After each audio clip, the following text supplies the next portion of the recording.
If you were expecting an October surprise with the Durham report dropping and indictments coming out, I got bad news for you. At least 15 phones belonging to Robert Mueller's team, including FBI lover Lisa Page's, were wiped before being handed over to the DOJ to be checked for anti-Trump bias. Amazing. There's not going to be justice. They purged their phones. Some because they said their passwords were missing, but it doesn't matter. They're wiping their cell phones. Wow. So do you think we're going to get evidence? Do you think people will be brought to justice? No, I don't think so. Sometimes everything we see, to me, it feels like just a dog and pony show to convince all of us that there's this grand battle between Trump and the evil Obamagate Democrats, and the left doesn't believe it. And so what do you get? Faux division, I guess? Is that the plan? I don't know. I don't want to get all conspiratorial because we're already dealing with a conspiracy theory story as it is.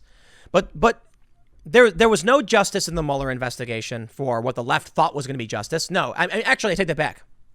There was justice in the sense that Trump was essentially exonerated. I say essentially because it's hard to prove a negative. And now the left is claiming, well, they didn't prove he wasn't colluding. They just couldn't prove he was. No. That's not how it works. Innocent until proven guilty. You don't got the evidence. There's nothing there. But I look at this and it feels like so predictable. Like, when it comes to Epstein, everybody knew that something was going to happen. And then there's that funny story. I think it was Chris Reagan who tweeted this. He's a YouTuber. He was like, I got in the car and the Uber driver looks back and goes, yo, that guy in that jail didn't kill himself. And everybody's laughing. It's funny because we all knew. And I got to say, we all knew they weren't going to have indictments, right? It's not just this story. Check this out. Nora Danahy, Connecticut prosecutor who was top aide to John Durham's Trump-Russia investigation, resigns amid concern about pressure from Attorney General William Barr. I guess the claim is that there's political motivations in pushing them forward. I don't believe it, but does it matter? If she does, we're not going to see justice. Or maybe we assumed there was justice where there didn't need to be. Maybe it really was a bunch of bumbling morons at the FBI who didn't know what they were doing and just weren't smart. And now they're not working there anymore. Let's read about these cell phones. This is the big story. Daily Mail says, Mueller and his team were investigated by the Department of Justice for alleged bias in pursuit of any proof that Trump or his administration colluded with Russia. The investigation concluded that there was no bias, but as part of it, Mueller's team was told to hand over cell phones. Many had been wiped of their data. Among the reasons given was that people had forgotten their passcodes. There was irreversible screen damage or people had lost them.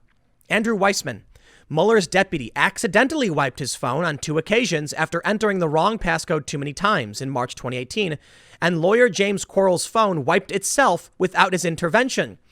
Interesting. It wiped itself. How does that happen? I just turned my phone on one day and boop, it was all gone. Everything I had ever done. They can get the data back.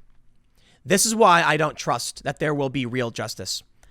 I'm fairly confident the wipe that was implemented in these phones was probably a basic wipe and it's not going to eliminate everything. And you could get forensic analysis, computer forensics to go through this and find lost data. The wiped phone information emerged in newly released documents from the DOJ at the request of Judicial Watch, a conservative group. So we can see a lot of these documents here, some screenshots. They say attorney Greg Andres also had a phone that was wiped because of a forgotten passcode. Records indicate that the phones of both Kyle Freeney and Rush Atkinson were wiped accidentally after the wrong passcode was entered on too many occasions. That doesn't make sense. This is complete BS. Your phone doesn't just wipe after several, if you pick up your phone right now, put in the wrong passcode, okay, and press go. You do it too many times, it'll say wait 30 seconds. If you do it 100 times over the course of several months, it'll just randomly wipe your phone.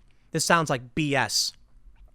Other officials had their names redacted but made claims they unintentionally restored their phones to their factory settings, which deleted all information pertaining to communication. They are destroying evidence. Whether it was intentional or not, they destroyed evidence. Can you get in trouble for unintentionally destroying evidence? I'm asking legitimately. I don't know.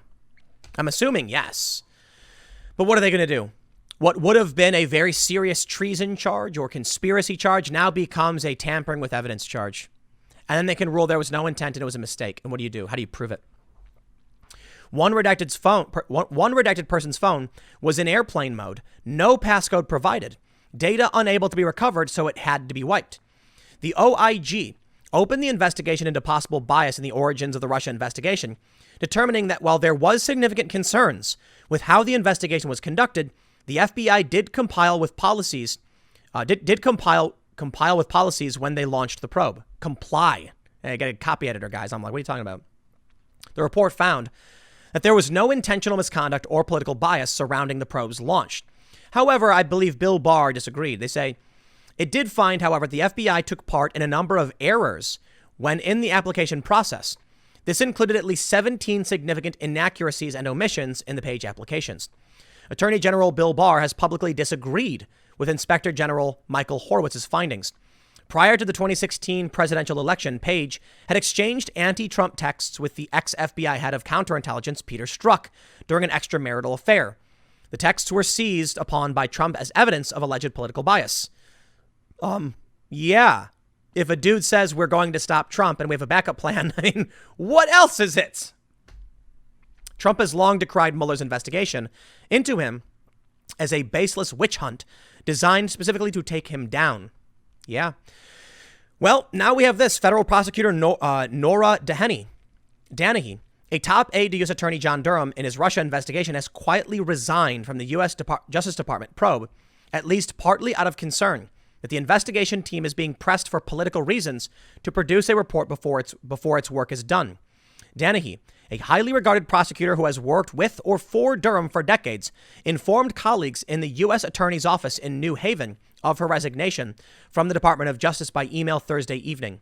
The short email was a brief farewell message and said nothing about political pressure, her work for Durham, or what the Durham team has produced, according to people who received it. Durham, who has never even acknowledged that Danahy was in Washington working for him, had no immediate comment on the resignation. Durham recruited Danahy to join his team after he was appointed by Attorney General William Barr more than a year and a half ago to examine the FBI's legal justification for a disputed counterintelligence investigation that looked for ties between President Donald J. Trump's 2016 campaign and Russian efforts to meddle in the election. Danahy is a career prosecutor who worked closely with Durham before leaving the U.S. Attorney's Office about a decade ago for a corporate position in the defense industry. Durham persuaded her to return to the Justice Department and, within weeks, join his team in Washington in the spring of 2019. So I don't know if we actually have evidence that they were being politically pressured, other than, I guess, the Hartford Courant. But maybe there's something else I don't know. It could, and maybe it's not really the case. Colleagues said Danahy is not a supporter of Donald Trump and has been concerned in recent weeks by what she believed was pressure from Barr, who appointed Durham to produce results before the election. They said she has been considering resignation for weeks, conflicted by loyalty to Durham and concern about politics. Durham is notoriously circumspect, and neither he nor members of his team have revealed anything about the direction of their work. But Durham associates, none of whom have specific knowledge of the investigation, have said recently that it is their belief he is under pressure to produce something, perhaps some sort of report, before the presidential election in November.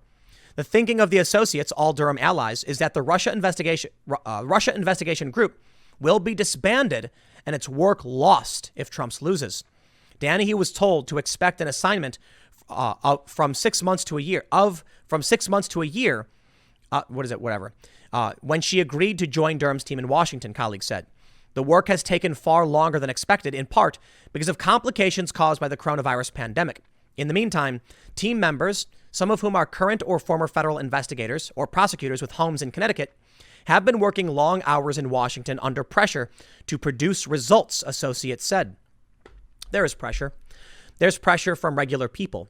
Whether or not there's pressure from Trump, I don't know. I'd imagine some, but I'm not going to go ahead and assume that the pressure is something like Bill Barr going to him and saying, I want results now, and like slamming the table. More so, it's been months. Why don't we have anything?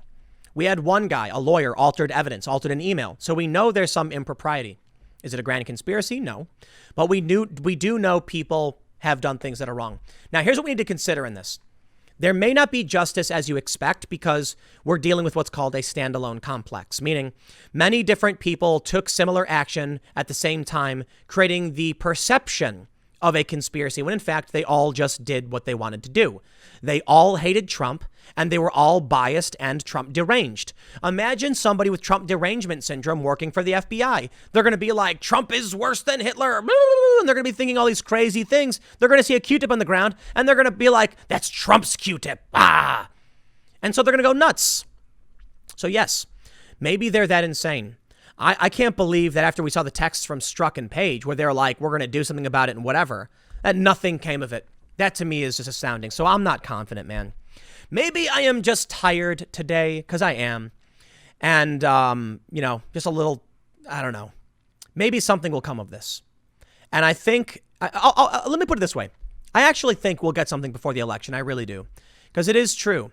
If Biden wins, they will no longer exist. But Trump still has those couple of months before January 20th if he does lose. And we'll see how that plays out. I'll leave it there.